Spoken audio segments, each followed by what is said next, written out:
যখন তখন internet shutdown বা বন্ধ করে দেওয়ার বিষয়টি চিরতরে বন্ধ করতে বাংলাদেশে ইলন মাস্কের স্টারলিংকে আমন্ত্রণ জানানো হয়েছে বলে জানিয়েছেন প্রধান উপদেষ্টার প্রেস সচিব শফিকুল আলম।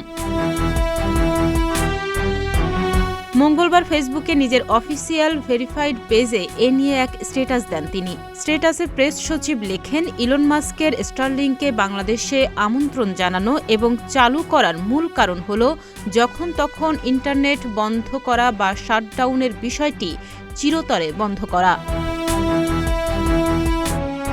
স্ট্যাটাসে তিনি আরও লেখেন, শেখ হাসিনার স্বৈরশাসনকাল ১৬ বছরে বেশ কয়েকবার ইন্টারনেট বন্ধ করে দেওয়া হয়েছিল। বিক্ষোভ দমন বা যে কোনো বড় বিরোধী আন্দোলন দমন করার জন্য ইন্টারনেট বন্ধ করা এক নায়ক বা স্বৈরশাসকদের একটি প্রিয় হাতিয়ার। কিন্তু এর প্রতিক্রিয়ায় লাখ লাখ ফ্রিল্যান্সার ক্ষতিগ্রস্ত হয়েছিলেন। অনেকেরই চিরতরের জন্য তাদের চুক্তি ভঙ্গ হয়েছে এবং চাকরি হারিয়েছেন।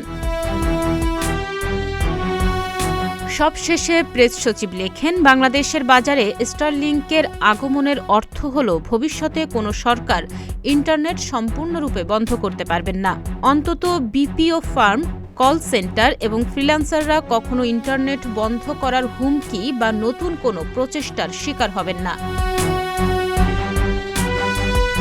এর আগে প্রধান উপদেষ্টা অধ্যাপক মোহাম্মদ ইউনুস যুক্তরাষ্ট্রের শীর্ষ ব্যবসায়ী এবং স্পেস এক্সের প্রধান নির্বাহী ইলন মাস্ককে বাংলাদেশ সফরের আমন্ত্রণ জানিয়েছিলেন এবং দেশে স্টারলিংক স্যাটেলাইট সেবা চালুর প্রস্তাব দিয়েছিলেন। তাহনিয়া ইয়াসমিন, প্রতিদিনের বাংলাদেশ।